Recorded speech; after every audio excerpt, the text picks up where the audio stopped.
All righty. Good evening, everyone. Welcome in to yet another edition of Smack Talk here on the Sportskeeda Wrestling YouTube, Facebook, and Twitter channels. My name is Rick Ucchino. Joining me, as always, and sadly for the final time tonight, is Denise Salcedo. She's decided she hates me, and she is no longer sticking around here at SK. Denise, how are we doing tonight?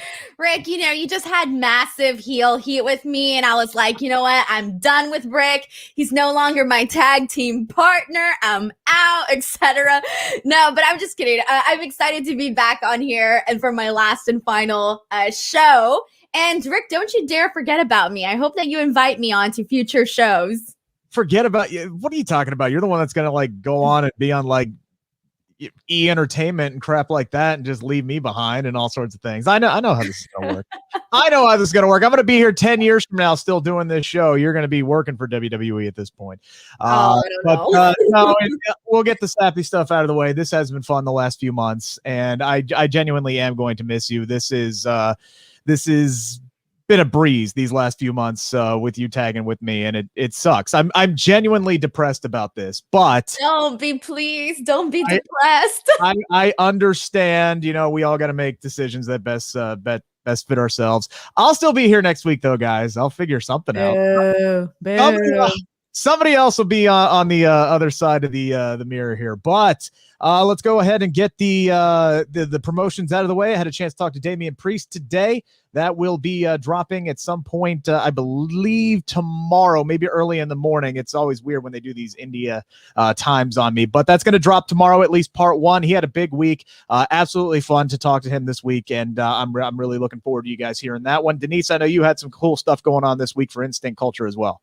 I did. You guys can go ahead and check it out. I mean, I talked to Matt Cardona. I had that interview with Peyton Royce. I already talked about that, actually. But there's different type of stuff going on there. Oh, I talked to Agent Gru from Young Rock, who plays young 10-year-old Dwayne Johnson on the new NBC show that's coming out. And so there's a lot of different stuff that you can check out on there, youtube.com/Denise Salcedo. Yeah, and I also might be having something to do with Young Rock coming out next week. Are you starring in Young Rock? Yes, that's what I'm going to do. And then I'll be back here next Friday because that would make total sense. Wait, hold on. I'm so dumb. I promoted the interview and I haven't even uploaded it yet. It's going to be uploaded soon. That was my bad. In my head, I already did it. This last show is off to a banner start. We're doing great so far. We do appreciate the 65 people who have joined in and everybody who is bringing up the comments already. Make sure to get the comments in as quickly as you can. This one came in. Anthony, hey, Rick, you're the best high school Sportskeeda football interviewer. You interviewed me in September against Beth Center at Washington High School, a homecoming game. I honestly, to be honest, Anthony, I don't remember that, but thanks for the shout out. That seems like forever and a day ago. Zayn and Paul and Ozzy and Philip and Ryan and Joseph and everybody else who saying, hey, we appreciate it, and make sure to get some comments in. And some Denise love here. Zayn says, loved your interview with Matt Cardona. Damn good work. And it was a really good interview with Matt Cardona. Make sure to check that out as well. Rob Ross chiming in, thought the ending was a bit weak. Don't know if it was just him. Denise, I actually really liked this week because we knew we weren't going to get a decision from Edge right away. But man, the tension there between he and Roman Reigns, you could cut it with a knife, and then KO came in and cut it with a stunner. Your thoughts on how the show kicked off with Roman Reigns once again saying Edge, another person, disrespected him, wanted his decision by the end of the night. Ultimately, he didn't get it thanks to KO. I love this. So kicking it off with basically Roman Reigns being upset that Edge, has already done his thing on Raw, has already done his thing on NXT, but hasn't actually confronted him. And I thought that was fantastic because he was literally upset about it. Like, how dare you disrespect me for not coming to not for me approaching you first, essentially. So I loved it from top to bottom. I thought that the ending was perfectly fine. We all knew that Edge wasn't going to be making any sort of decision today. We all know the routine. And I was even thinking, I was like, man, you know what? I would like it. If somebody would just say like, hey, I'm going to challenge you if I win the Royal Rumble. So I already know who I'm challenging. I would have liked something like that because I think I'm so used to already getting the like whole month of a tease of somebody basically teasing when they're actually going to announce the winner. I mean, sorry, excuse me, not the winner, their opponent. Sure. And so I knew Edge wasn't going to be selecting anybody tonight, but I think that the finish for SmackDown was actually pretty fun. Yeah, and I think the important thing to remember here is it's not a race. We have plenty of time to establish these storylines and get everything in place for WrestleMania, whoever Bianca Belair chooses, which it's going to be Sasha Banks. That's a home run match. That has to happen. That should main event one of the two nights, and we'll get there. And whomever Edge chooses. And, like, remember when Becky Lynch came out like the night after the Rumble and said, look, Ronda, I choose you. Like, that was a no-brainer. We knew that was happening because that match didn't happen at SummerSlam. But then what happened? They immediately started the build for that match. And then over the next 60, 70 days, it was like the most convoluted, twisted, turned, whatever, mangled mess. And we ended up with Charlotte getting into the match, Becky getting taken out, Becky having to work her way back into the matchup just to set up this triple threat. Then they threw the SmackDown Women's Championship on Charlotte for some reason, and ultimately it was a winner-take-all match that Becky won. You took a sure thing in Becky and Ronda, and you just, I don't know, man. Like, put it in the washing machine and mixed it all up. I mean, it was like, okay, how can we fill the 2 months? So I liked it last year when we didn't know who Charlotte was going to challenge right away, and ultimately ended up being Rhea Ripley. I like that, even though there are heavy favorites, and I do believe that there are heavy favorites with both Bianca and Edge here, that, we don't know who they're going to challenge yet. And there's really, honestly, no reason to rush into this right now.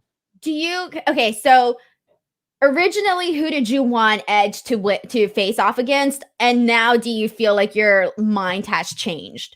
It was Roman Reigns from the get-go, and it's still Roman Reigns for me. Okay, so for me, it was different. Mine was Drew. I really wanted him to face Drew just because I thought it would be like a fun matchup. But now, like after tonight, I'm like, okay, I definitely want to see him and Roman. And even like his stuff on NXT was awesome, but it still didn't, I don't know, like this to me feels more like a sure thing, him versus Roman, than, him versus Finn, or if Dunn were to win the title, or whoever else, if they were to win the title, right, on NXT. It just feels more, I don't know, if it just makes more sense for him to face Roman Reigns.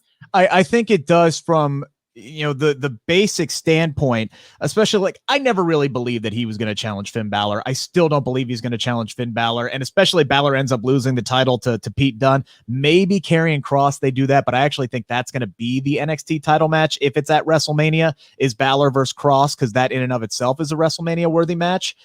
I never for a second believed he was going to challenge the NXT champion, but it was really cool for him to be on NXT this week, and really smart on WWE's part to do that. But it comes down to me of Drew McIntyre or Roman Reigns, and it's the story's right there. You see the intensity. They're already set up. If you do Edge versus McIntyre, you either run the risk of doing a babyface versus babyface matchup, or you have to turn one of them heel. And which one do you turn heel? Because it would be honestly impossible to turn Edge heel right now. And I know he's one of the greatest heels of all time, but considering everything he's gone through over the last decade, no one is going to boo this man no matter what they do. So he has to be the babyface in that situation. So then you have to turn Drew McIntyre. Do they want to turn Drew McIntyre? There's a lot of things to take into consideration there. Or you look at Roman Reigns, who is the best thing going in wrestling right now, the top heel the company's had in years. And you throw in the sentimental favorite in Edge, who is trying to complete his comeback story. It writes itself. Exactly. That's the story right there. Exactly. And I think today was just like the cherry on top of, hey, if this is the direction that they're going in, I'm liking it so far, especially just because how bothered Roman Reigns was that he was legit, felt like he was being casted aside, or like he didn't matter. And like even the ending where he was like, acknowledge me. I was like, Jesus Lord, acknowledge him. I'll tell you, if Roman Reigns got that close to my face and said, acknowledge me, I'll be like, yeah, all right, dude, I get it. We're good. Exactly. You the chief, man. But man, I loved Edge's reaction to all that, because it's like he definitely played that veteran, that guy like, you know what? I've squared up with Taker. I've squared up with The Rock. I faced, Mick Foley at WrestleMania and went through a flaming table. I'm not scared of you. I've been down this road before. Just that cool on the surface, old West style gunslinger. That's the way that Edge played it tonight. And maybe he knew that Kevin Owens was coming in. Maybe there was some cahoots going on there at the end. But just the way he manipulated Reigns into making his backup go away, which, by the way, really sly. A line by Roman Reigns there tonight is like, I swear I won't, unless I tell him to, Paul won't touch you. I thought that was really funny. I popped on that one.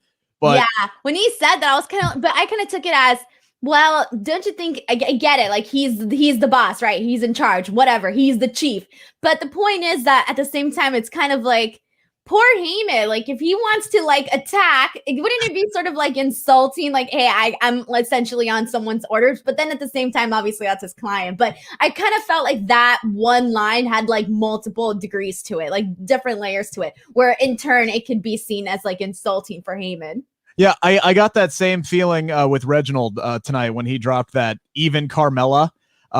You couldn't even beat Carmella, or even Carmella would beat you, something like that when talking about Sasha Banks. So I got that same kind of vibe there, and we'll definitely get to the Carmella, Bianca, and Sasha saga that happened earlier tonight. But yeah, man, everything that happened surrounding Reigns and Edge tonight, I think it's solidified for me. You look at all three of the interactions this week.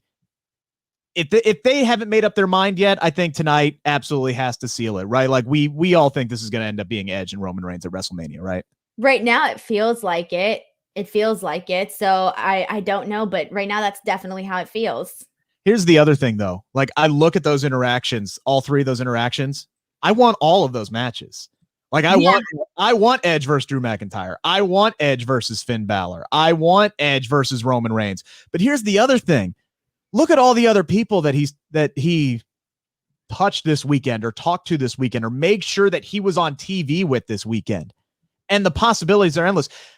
All it took was a 5-second like pat on the shoulder and a handshake tonight for me to want Edge versus Shinsuke Nakamura. Like that's all it took. Like I saw those two standing next to each other and I'm just like, give me this matchup right now. So even if it is Edge versus Roman Reigns, that I still think every person that Edge has gone through to put over this week, whether it's Damian Priest, whether it's Pete Dunne, whether it's Finn Balor, we're going to get those matches sooner rather than later. I think if Edge wants a match, he's going to get a match. And that is very, very exciting for his future and frankly, for all the fans moving forward. Yeah, because I think everybody's on the same page in terms of there's so many dream matchups that people want to see, with Edge, and we don't know how much longer he's going to be doing this. We don't know if this WrestleMania is going to be his last, if he's just leading up to one big hoorah. We don't know really. So I think the fact that I feel like we almost want to get in all that we possibly can, because Edge is one of those rare people that you can still, like some of our older favorites, like the generation that are still wrestling right now. So you want to get those like dream matches with the newer and up and coming talents that, you can't necessarily get with some other former favorites. Let's get to some of the comments here. Zayn said that Edge and Drew had some good stuff back in 2010 and 2011, but I don't know right now. Honestly, I would be more excited for that match now because Drew McIntyre, frankly, just wasn't Drew McIntyre yet back in 2010 and 2011. Mike says Demon King versus Cross at WrestleMania. Don't know if we're going to get the Demon King because this is something that Finn Balor has been on the record for, that he's really into playing this Prince role right now, and he just does not know if he is going to pull out the Demon King yet. But he said there will be a time and place for it. I think Demon King versus The Fiend will happen at some point. I think that's a match that has to happen. Denise, would you be okay with Owens and Roman Reigns at Elimination Chamber, a fourth match between Owens and Reigns? Why not? Why not? I can't say no, because they actually had, aside from the Rumbles, like my favorite match of the night for the Royal Rumble was Kevin Owens versus Roman Reigns. Yeah. So the fact that they had and I already knew they were going to have a blow away match, but it blew me away even more than I had originally expected. So I wouldn't care if they had another match. I'd be like, cool, I'm going to see some cool stuff happen. So I'll take it. Yeah, I mean, what Elimination Chamber is like three weeks away. Like we're not that far away from it. I know Chambers in February, and then I think like March 17th or March 19th or whatever is Fastlane. I mean, we're not that far away from it. I don't know if your internet is fast enough to find that. I'm slow. Sorry, I was like right here waiting. Let's see. Oh, this is compelling right here as we wait for Denise's internet connection. Don't wait for me. Keep going. Okay, well, this says here, what date are we on? Okay, so we have Royal Rumble, January 31st, February 14th, NXT TakeOver, February 21st, Elimination Chamber, March 21st, Fastlane, WrestleMania after. Right, so we got the 21st and the 5th. So we only have two more SmackDowns until really? Yeah, until Elimination Chamber. So that might be why we didn't see a lot of the Royal Rumble feuds come to a definitive end, because they got to start putting a card together here. So, gosh, man, maybe we do get Owens and Reigns at Elimination Chamber. I don't know. Man, I don't know. Maybe I'll tell you what, maybe they make Roman Reigns defend the title inside Elimination Chamber. That would be cool too. Because I think now more than anything, what we saw tonight, I think Roman wants Edge more than Edge wants Roman. Like, I just got that vibe out of Roman Reigns tonight, especially because he was pissed off that he hadn't acknowledged him. So now he really wants to like teach him a lesson. He's like, you're the Royal Rumble winner. You're supposed to come to the big dog. You're supposed to challenge me. And then I will allow you to get that big payday at WrestleMania. But deep down inside, we all know Roman Reigns, the person, wants to face Edge. And I think Roman Reigns, the character, wants to face Edge as well. Like, that's a dream matchup for anybody in this generation to take on Edge, who at miraculously 47 is in the best shape of his life. Honestly, it gives me hope, for somebody in their approaching their mid 30s that I might finally be able to be a shape other than round one day. Giving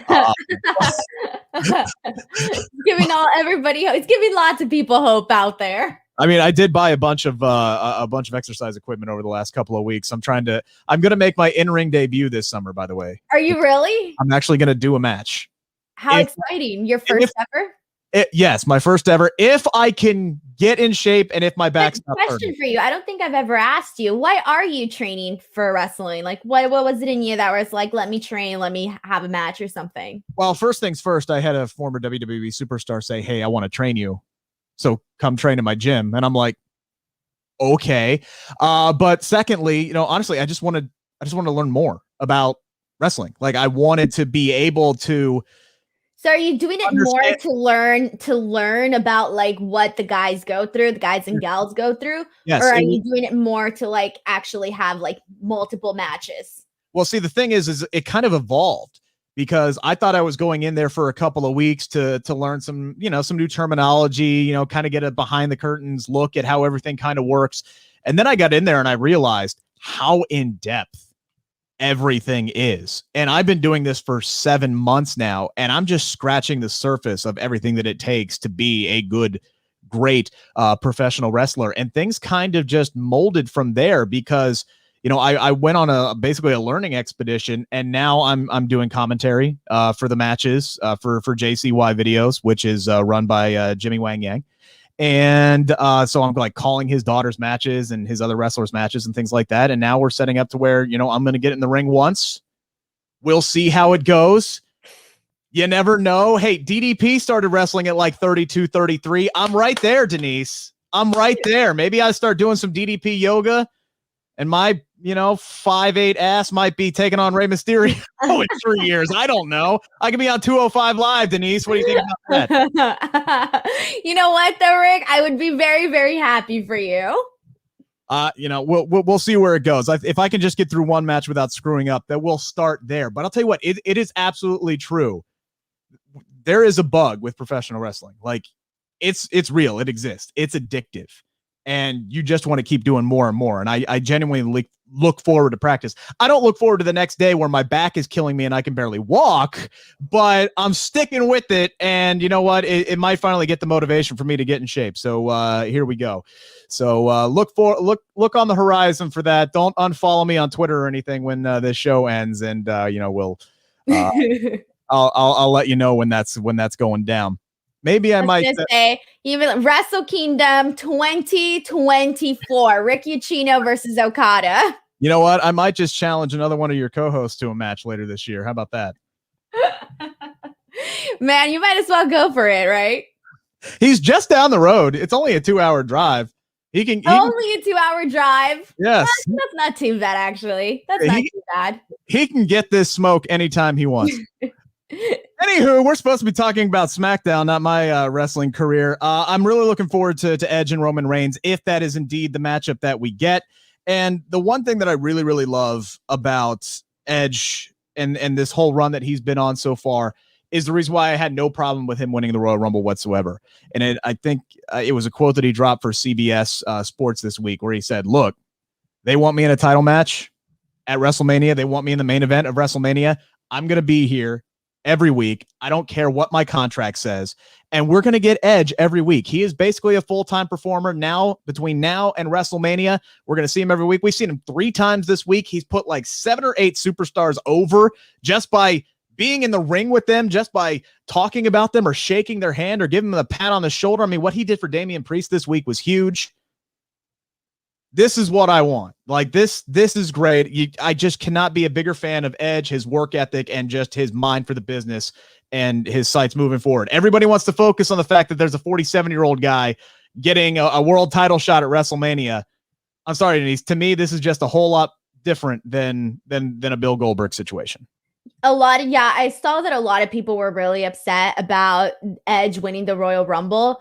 I wasn't, because again, like you just mentioned, the run that he's been on. And to be honest, I kind of had a feeling it'd either be him or it'd be Daniel Bryan. So I was like, either way, these are not guys that necessarily need it. For either one of them, it's just going to be a nice accomplishment for them to have.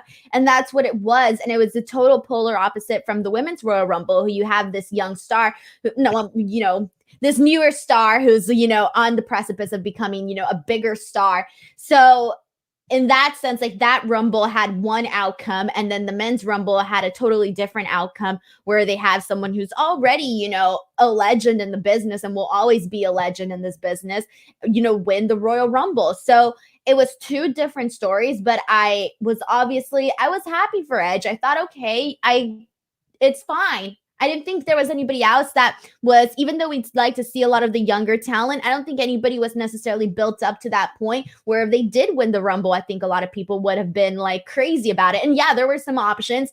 But for the most part, I thought they made the right call with Edge. Yeah, I mean, it was for like a split second, I thought they were going to have Randy Orton win it a 3rd time, and I would have chucked stuff at my television if that would have happened. But, you look at some of the other options that they got down toward the end there. Okay, first off, one thing, I have to get this out of the way. Holy hell, Christian back in a wrestling ring again literally brought tears to my eyes. I was so happy. He didn't get the pop that he deserved because the fans weren't there, but Edge's reaction when he's laying on the ground and he looks up and he hears Christian's music and he sees him coming down the ring and his eyes just light up like he's a kid at Christmas morning, and he gets that big smile on his face. Then they knock some dudes down and they hug in the ring. My favorite part was actually Edge's face right before they actually hugged, because he kind of had this fit. I don't even think he can make out. Like he had like different emotions all in one. Edge is very good with those facial expressions, and it's not because he's like a great actor or anything like that, because he's like legit feeling the emotions. And we saw that in that moment where he stared at Christian across the ring, and then they finally hugged. Like it was a really nice moment. I think a lot of people that's going to be one of those moments that really sticks out when they think back at the 2021 Royal Rumble, especially for the men. By the way, has anybody else just been singing Christian's theme song nonstop since Sunday? Because I have. It's just been popping in my head. Those 2 have the 2 best theme songs in WWE, by the way. Edge and yes. I love them both. By the way, we're going to talk about some theme songs coming up here in a little bit. But you look at some of the other options that they had, in that matchup toward the end. Daniel Bryan, yeah, it was kind of a now or never moment for him. But, and I don't know, like, I don't think I would be as excited for Daniel Bryan and Roman Reigns as I am right now for Edge and Roman Reigns. You had Seth Rollins in there. I think it's too soon for him to get another one, even though Roman Reigns and Seth Rollins is an interesting, option for WrestleMania. But yeah, I think it's too soon for Big E, and he's still dominating as IC champion right now, which we'll get into. So I think, yeah, absolutely, they made the right call with Edge winning the Royal Rumble. I just don't think there was anybody that was ready. Rob Ross says Dominic looked good tonight. Good to see him finally get the win. So let's move on there. That was the next segment. We had Dominic Mysterio versus King Corbin again, third week in a row. Denise, I know you're excited every time King Corbin is on your TV screen. I am. King Corbin starts it off by attacking Dominic and Ray on the stage. He chucks Ray almost through, the crate or the whatever they had set up over there. He hit his face and knee all at the same time, almost killed the dude. But then my attention got grabbed by the crown. Did you notice the crown? King Corbin's crown? Notice what about it? That it doesn't come off his head? No, like, it's different, right? Like, this was a different crown. Like, the black more fitted to me. The black pointy one that was like Game of Thrones. Oh yeah, this one was like golden, I think. It was golden, and it was kind of shaped like the old Divas title. It was. Oh, I didn't notice that much. It was atrocious. Well, what I noticed was that it was just atrocious. Really perfectly placed on his head. I think the black one always kind of looked like it could kind of topple off. This one was like perfectly placed. Like it was like a hat. Yeah, it looked like a Burger King crown, but not I would have preferred a Burger King crown, to be completely honest with you. This is something that needs to end. The whole King Corbin bit needs to end. He doesn't need to be getting new, uglier crowns, but that's just something that I literally could not get out of my mind for the entirety of this matchup. But it was a good matchup. I thought Dominic looked, he gets better and better every week. Like, he's still green and he's still learning. And I think there was a point in the match where he looked just a little bit lost for like half a second. But I think that's where having somebody like King Corbin really, really helps him out. And I think that's more or less why they're having these matches every week. I think it's not so much about the story. I think this is about Dominic's development, because he didn't go through NXT. He didn't go through developmental. He just needs reps and more practice, and he can put on a good match with King Corbin. That's actually what I was thinking about today when I was watching this match. Because at first I was, I didn't really care for watching this match again. But once the match actually started, I kind of started thinking, all right, they're not doing all of these like regular house shows that they normally do where these guys take exactly matches in. So you got to do it on television. That's really the only place, right? So once the match started going, I started feeling like it wasn't bad at all. Dominic actually looked really good, and he's had several moments. This isn't the first time that he's looked good. He's had several moments where he's looked really good in the ring, but it's obviously, it helps with who he's working with and all of that. And I will say that I actually liked the finish for this match. I thought that what Rey Mysterio did was pretty clever, and it was a little bit unexpected because when he went underneath the ring apron, I thought, what is he gonna do? And then he makes his way across, holds onto his leg, to Corbin's leg. I actually thought that was really clever. I enjoyed it.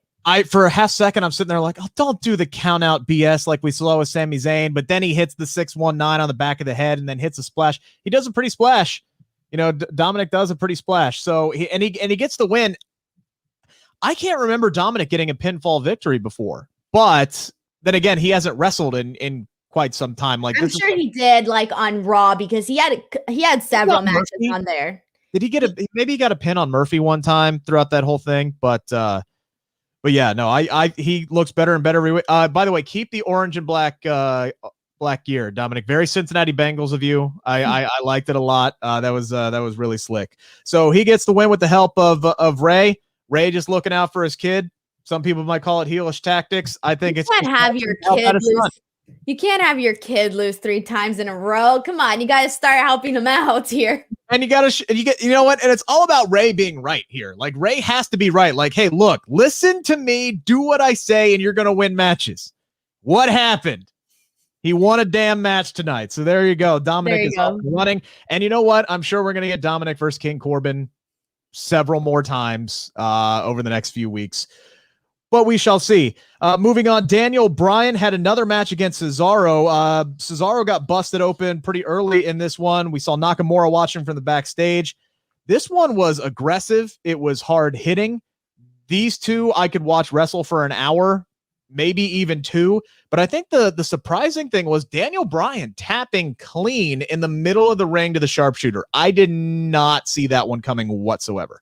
I thought this was a great match. And so the reason why I liked it mainly was, like you mentioned, it was very aggressive. Right at the top of the stream, we had some great kicks from both of those guys that looked really cool. And it was just one of those things where it's like, all right, I'm watching Cesaro and Daniel Bryan right now. This is only going to be good. Like, you already know what you're going to get, and you know it's going to be good quality stuff. So I enjoyed this match top to bottom. I thought the finish was fun. I liked all of it.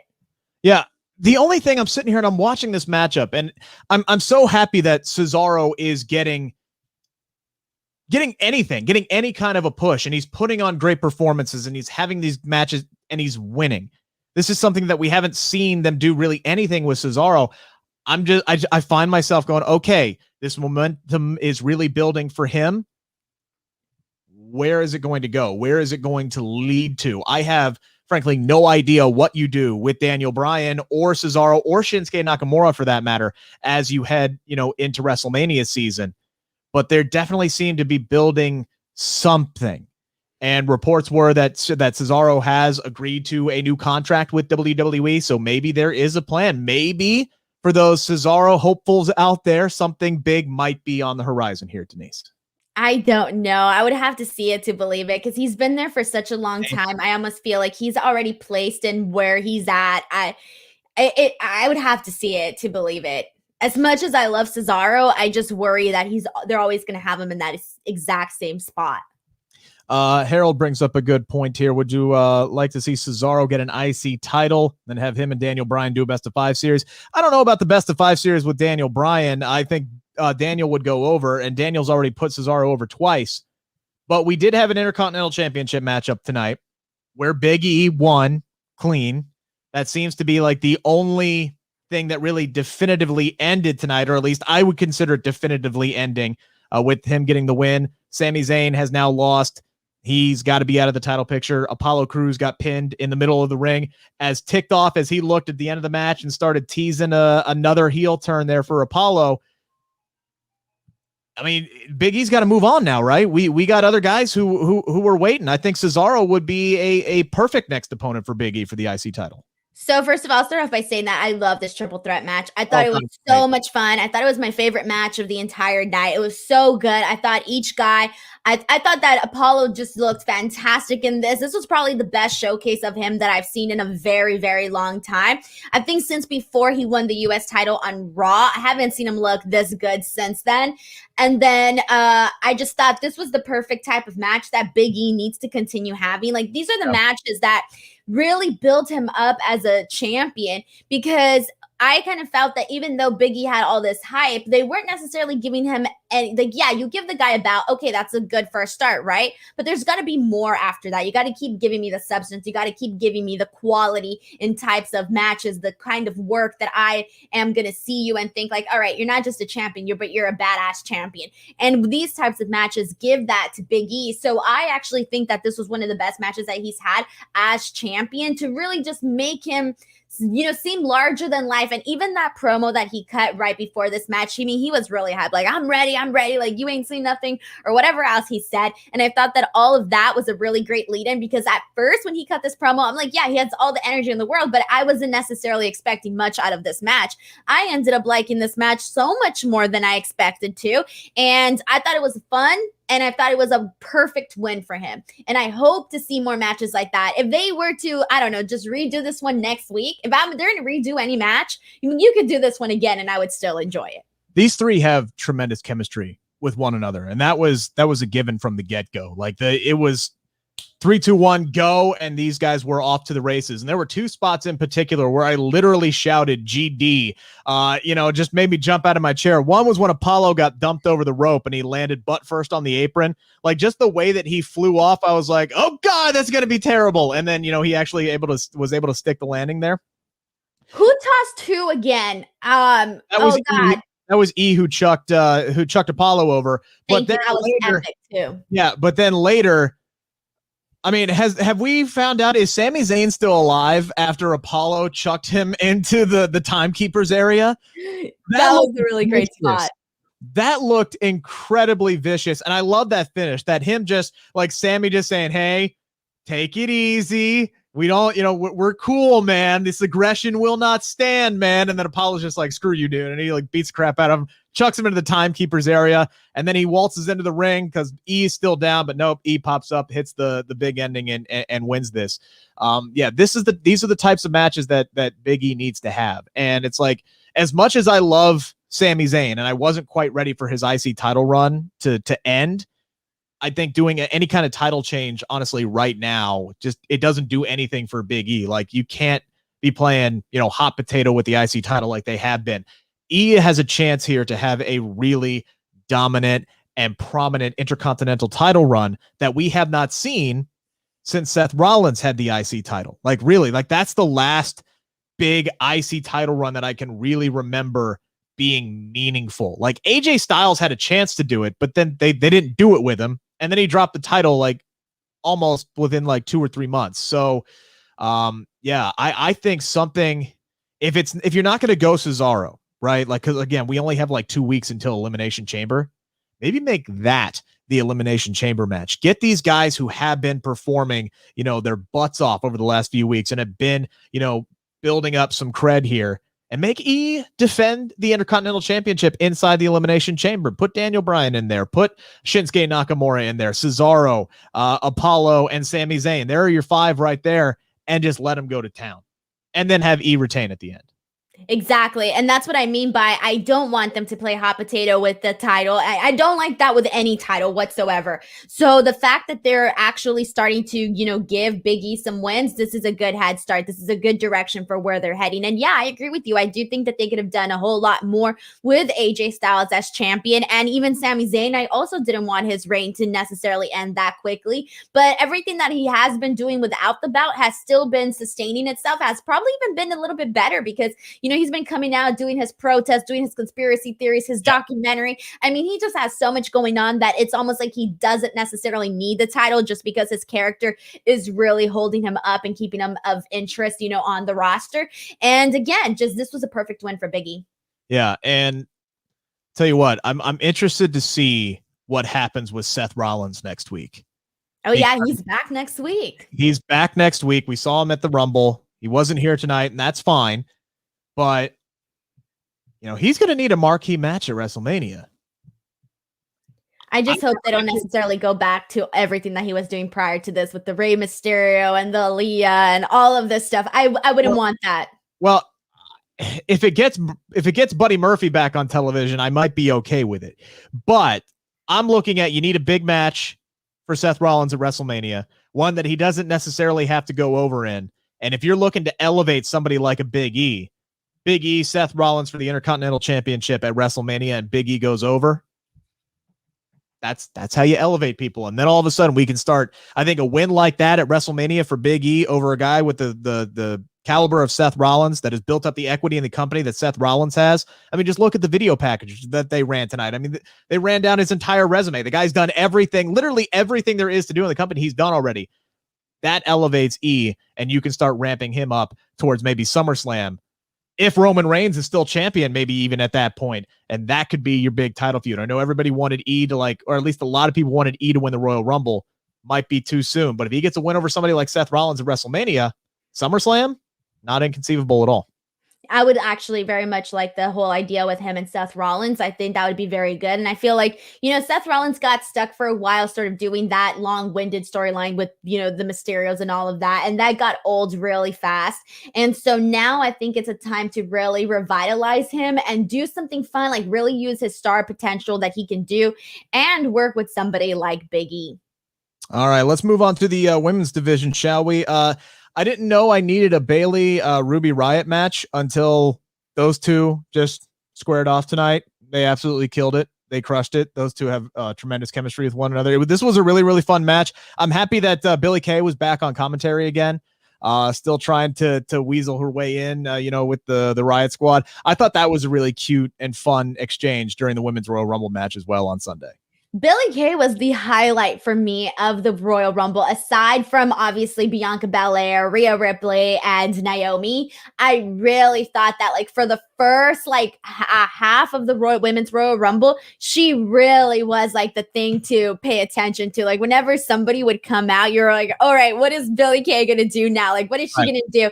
And even like the interactions that she had in the ring, even that moment that she had, with when Ruby Riott was sort of looking at her when she was, rekindling her friendship with Peyton Royce. And that was all really funny. So I enjoyed all of that. She was a highlight for sure. And then this match here, I'm happy that they actually gave this match to Ruby Riott. This is something that they continue to, everybody can talk about how many times, the Riott Squad hasn't necessarily gotten all of these opportunities, but matches like this, well, even if it's singles, it doesn't matter. It's still going to continue to build both of the women, as a team.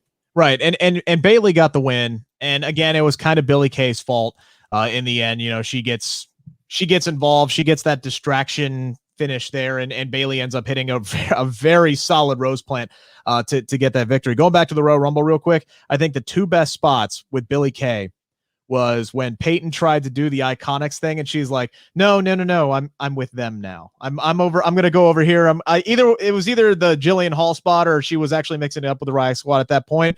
But also, I don't know if you caught it, but when Billie Kay got tossed out, did you see the look that Peyton Royce made? The face that she made, she was right. No, I don't think so. Actually, she was in camera view. She was right over the left shoulder of Billie Kay when the Riott Squad dumped her out. It was hilarious. The face. Was she like? What was her reaction? It was like a shocked, like, oh no, but it was like a genuine, like, oh no, they're chucking Billie out. It was really good. I highly suggest going back and checking out that spot because it was hilarious. The other thing I didn't know that I needed until Corey Graves said it tonight, and he told Billie Kay to go get Bayley her resume. Genius. Give me a Billie Kay tag team right now. They're two of the most entertaining women on SmackDown. Bayley needs something to do. Bianca's in the rearview mirror now. I'm just saying. I'm not saying, but I'm saying you have only the Riott Squad is the only tag team on SmackDown. You need to develop some more teams here. Give me the Billie Kay experiment. I think the dynamics of that would be really interesting because Billie Kay would bring, she would bring the funny, quirky, like, let me try to boost you up type of thing. But then Bayley would also bring the I'm already at this level type of attitude. So I would like to see like the character dynamics of both of them. And you're right, Bayley doesn't necessarily have anything going on right now. So I do think that having the Billie Kay incorporation would be pretty fun. I can see like maybe like one day they win the tag team championships and it's like Bayley does like all the work, but it's Billie that ends up just like falling into the cover or something like that. And she's the one that picks up the win and she's running around. Like I can see it. Like I can see the finish line getting there. That's the question. And you know, it's well documented that, you know, when the Iconics first came over, they lived with Bayley. Like they lived on Bayley's floor for several weeks. I know Peyton talked to you about that. She talked to me about that. Check out both of those interviews on SK Wrestling and on Instinct Culture's YouTube channel. Make sure to subscribe to both while you're there, by the way. But you know, she talked about this. So I mean, there's history there between Billie and Bayley, and you know, Billie and Bayley. It even sounds good. It just sounds good. Like, give me it. Why not? I know Bayley would love the opportunity to help get Billie, you know, I can already hear the ding dong hellos. And Bayley's got her own comedic chops too. Just thinking about, you know, ding dong hello and everything like that. So we know Bayley. God, it can almost be that like, I don't know, like just a really quirky, funny. Here's a heel. Remember when the bar first started, and you had everybody who would cheer Cesaro and boo Sheamus out of the building. The dynamic worked, and they got incredibly over. I think the same thing could work for not Bianca. Excuse me. Too many B's. I know, right? He's on SmackDown. I think the same thing could work for Bayley and for Billie Kay as well. Let's talk about Bianca Belair. She had 2 segments tonight. One was a backstage interview where she put both Asuka and Sasha over, talking about making her decision. Then later she comes down to the ring, same thing. She puts over both Asuka and Sasha, talking about how she wants to take her time. It's the most important decision. And then Reggie, of all people, interrupts. Reggie's getting that spotlight in. He's getting those moments in. He's getting his ass kicked is what he's getting. That too. Week in and week out, and we'll get to that. But so Reggie comes out, says that, Bianca could beat Asuka, but not Sasha. I'm not surprised, by the way, that sounds like a WWE written line, because they would go out of their way to say, oh yeah, you could beat Asuka. No problem. You could beat Asuka. Sasha is a completely different story. Never mind the fact that just a few months ago, Sasha couldn't beat Asuka. Let's remember this. But okay, sure. Write that line that Sasha's, and Sasha's great. I'm just saying. Right. Booking, remember what you just did. But anyway, Reggie says that, she can't beat Asuka, can't even beat Carmella. And then Carmella comes down for whatever reason. I don't even remember what Carmella really said, but then Sasha comes down and Mella just kind of stands there and just looks completely lost in the moment. Like, I don't know why in this. Yeah. I don't know why was this just to get her on television? I don't know. She lost at the Royal Rumble. She lost clean at the Royal Rumble.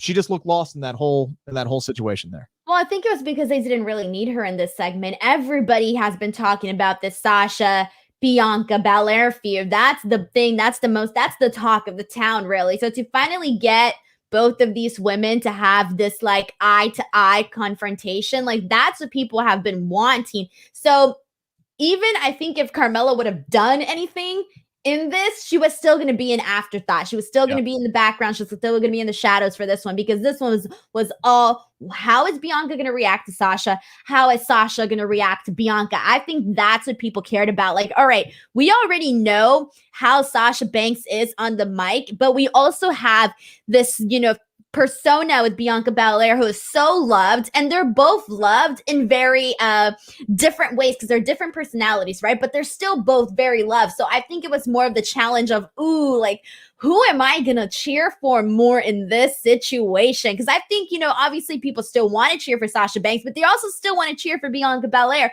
So just all of that, I think, really played into this entire segment where you're thinking, how on earth is this relationship, or this, how is this going to go down between the two women?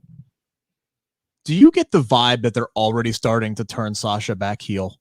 Slowly, yes. Surely. Because she brought back the cackle, right? Like, she brought back that evil laugh, that wicked witch of the West laugh that she did. And even something that we didn't talk about last week, but her whole exchange with Reggie backstage was just very heel-esque. Like, it just doesn't seem like it's not the Sasha Banks promos that we were getting after she won the title, which were all very cookie cutter. And maybe that's the point. Maybe she's not trying to turn heel. She's just trying to do something different, where she's not trying to be a face or a heel. She's just trying to be Sasha Banks. And that might be a possibility. That may just be the delivery of it.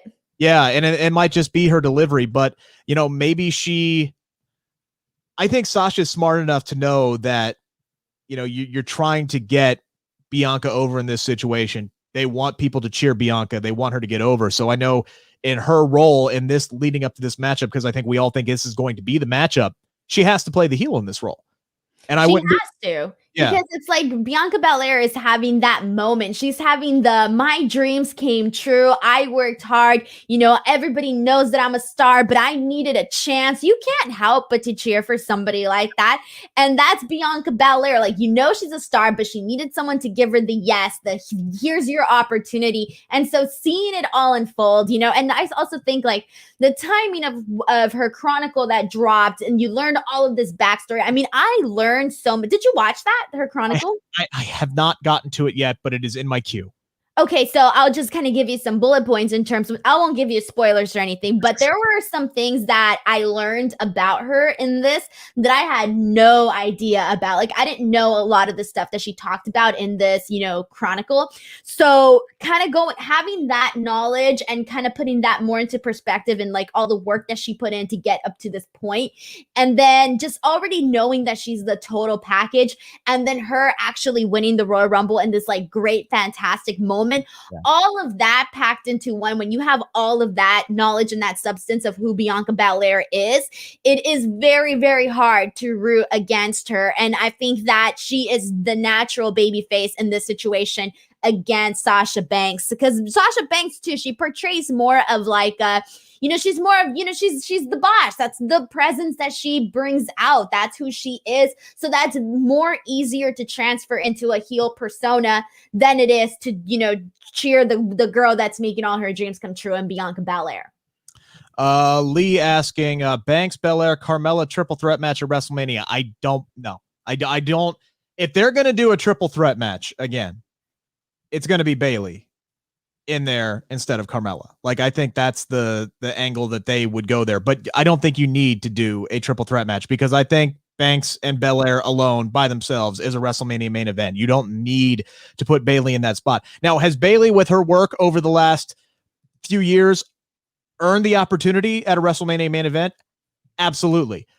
But so has Sasha, so has Bianca. You don't have to put Bayley in there, is all I'm saying. You don't have to, but I highly doubt Carmella's going to get that spot. Don't forget, guys, we have 2 pay-per-views between now and WrestleMania. If anything, we're going to get a brief side feud, I think, between Bianca and Carmella. Yeah, I don't want to see a triple threat with Carmella in it. That's not to take anything away from Carmella, but the story and what the people want is Bianca, Sasha. And I don't think that it should always be like a triple threat thing. That's obviously how they did it with the first, women's main event at WrestleMania. So you don't want to have to always continue that pattern. I think that you should allow 2 women to be, headliners on their own accord, a nice singles build. I just think that it just looks so much stronger on the marquee. Yeah. Let's see. Also, Lee coming in here, between Banks and Asuka, the only one dropping the title at Mania is Asuka. I don't know about that. Right now, I would put money that Bianca Belair is walking away as the SmackDown Women's Champion at WrestleMania. And here's the other thing. I don't know if Asuka is going to make it to WrestleMania as the Raw Women's Champion. And I did want to ask you about it because, by the way, did you notice that at the end of the Women's Royal Rumble this week, it was the Rick and Denise Bowl? It was my pick, Bianca Belair versus Rhea Ripley. And I'm just saying my pick went over. I'm just throwing that out there. Right, but fine. I'll let you have any wins that you can possibly get. I'll let you have them. There's not many. There's really not. But Bianca did get the win. I was a little surprised we didn't see Rhea Ripley show up on either show. And there are reports that they haven't decided which show she's going to be on. And I'm sitting here and I'm going, okay, for me personally, yeah, I would love to have Rhea Ripley on SmackDown, but I think Raw needs her more right now. Oh, that's crystal clear. I mean, crystal clear, the fact that Raw needs Rhea Ripley. They need her so badly. And yeah, she'd be a phenomenal star on SmackDown, but at the end of the day, the place that's needed is Raw. So I would like to see her on Raw to spice that show up, spice that division up, and she could be the forefront, because right now it seems that, if she were to go to SmackDown, yeah, it'd be fantastic, but she wouldn't be the forefront there. No. She could be at Raw. It's so hard to break through because it's only a 2-hour show, guys. Like, and the women's division is already stacked from top to bottom. I mean, look, eventually Ruby and Liv have got to get, some more opportunities to showcase what they can do. Sonya Deville is going to wrestle sooner rather than later. So you got her waiting in the wings on SmackDown, and I look over at Raw right now. I mean, Asuka needs somebody to fight. She does. Somebody to fight. If I'm fantasy booking, all right, I don't like to do fantasy booking very often because it just makes me look like an idiot when it doesn't happen. But if I'm fantasy booking, I'm having Rhea Ripley come in and win that title off of Asuka at either Elimination Chamber or Fastlane, and then successfully defending it against Charlotte at WrestleMania, because I think that is the proper full circle from what happened last year. It's the ultimate redemption story. And I don't like the idea, and I know we've talked about this before, Denise, of putting the title on Charlotte and then having Rhea win it off of Charlotte. I don't like that because it just adds another brief 2-3 week, title run, whatever, to Charlotte, which she has so many of those. And at least this way, it would be Asuka. If you do it Elimination Chamber, like, it's not that big of a deal. It doesn't make Asuka look as bad if it's inside Elimination Chamber and Rhea Ripley wins the belt in there. But yeah, I would much rather Rhea Ripley go over Asuka, then put Charlotte over her again. That would be my fantasy booking, because it is clear that they have no plans for Asuka, and it's a travesty, but it's also hurting the Raw Women's Championship. So they got to get that thing off of her sooner rather than later. Exactly. They just need to do anything really to kind of just bring it back to people's attention and get people to care about it. I mean, the only other thing I think that could be even remotely interesting is her and Alexa Bliss doing a long-term, feud, or Rhea and Alexa, or are you talking about Asuka? Asuka and Alexa? Okay. That's like the only thing. And the only thing that's stopping for Alexa from being the Raw Women's Champion right now, because she has Fiend super abilities, is an RKO. So I don't know if they'll do Alexa and Asuka as long as Alexa is still involved with Randy Orton, because we haven't seen the Fiend since he was burned alive. The only way he can be on TV is through Alexa right now. So she's doing her own thing. And she doesn't need the bout whatsoever. She's already doing her thing. She does not need the bout. I look, I have no problems with the prospect of either the Fiend or Alexa, or the Fiend version of Alexa Bliss being a champion, as long as it makes sense in the storyline. And right now it just doesn't. It doesn't make any sense whatsoever. Like if Randy Orton was still WWE champion, like back before they scotched it back to Drew McIntyre, because they wanted McIntyre and Roman Reigns at Survivor Series, when the Fiend was coming after Randy Orton because he had the WWE championship, that made sense. That made a ton of sense. There was a ton of backstory there. You go back to WrestleMania 33, I believe it was, when Randy Orton beat Bray Wyatt for the WWE Championship in a match that should have been reversed. Like, that should have been Bray winning that matchup. There was a ton of history there. It made sense. It doesn't make any sense whatsoever for Alexa Bliss to go after Asuka right now. No, it doesn't. A couple other things to get to before we wrap up the show. We did have a tag team match tonight. Otis and Gable losing to Rude and Ziggler, but I couldn't pay attention to the match. I was too pissed off. Why were you pissed off? What did they do? They first you take away my heel Shinsuke Nakamura theme, and now you've butchered Glorious. What are we doing? Take away Glorious. Give me that back. That was like the one thing that, like, no matter what, people were gonna pop for too. I'm distraught. Like, I'm like inconsolable right now. Like, I'm losing you and I lose Glorious. Like, what the hell? This is like the worst Friday ever for me. How sad. This is just terribly sad. Otis and Gable lose the matchup. It was a fun, quick little tag team match there. I'm not gonna lie, it was fun. But this doesn't really do anything for Otis and Gable. It does give another win to Rude and Ziggler. Were you a fan of the Street Profits on commentary? I loved it. I thought they were so much fun. I thought they added to it, and it felt different. I liked it. It was different. It was unique. I don't know why it was remote, but I don't know. It was kind of weird. Corey Gray's kind of talking over him. But, it's different. I'll take it. It just seemed to be a lot. It was a lot. Like, it was extra. But the Street Profits are extra. So it made sense to me. That's what it needed to be, though. What's the point? They're not going to come out and be all serious. Right. That's what they are. Right. And it's like, I'm sitting there, I'm like, are you guys going to like call the action? But I'm like, wait a minute. What? No, of course not. Of course they're not going to do that. Why would they do that? But I look at this and I'm going, okay, so Rude and Ziggler just beat Otis and Gable. Is this the matchup that we're going to do for the next, several weeks until Jimmy's ready and the Usos can get back into it, or until Montez has healed up from his injury? Or, is there another tag team out there on SmackDown? And Denise, I'm going to throw out another one of my ideas. Are you ready? What is it? Give me Wesley Blake and Buddy Murphy. Murphy. We don't know what's going to happen with Wesley Blake right now. Nothing's going on. Exactly. Buddy Murphy has absolutely nothing going on. Hasn't been on TV in weeks. These guys were NXT Tag Team Champions. It seems like 30 years ago, but they were NXT Tag Team Champions. Put these guys back together. Aaliyah can be their manager, and all of a sudden, we're cooking with gas. And how about an interesting little angle here? They could win the Tag Team Championships, and then they could feud with the Mysterios for the tag team titles. That would be fun, and we've been wanting to see the Mysterios, tag properly.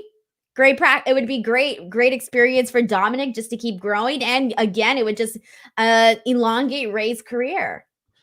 WWE Creative, you can find me on Twitter. I have lots of ideas. Problem is, most of them suck, but I think that one I think that one is actually good. I think that would benefit a lot of people. Also, I thought it was really nice of WWE this week to give us an elongated bathroom break at 9:23.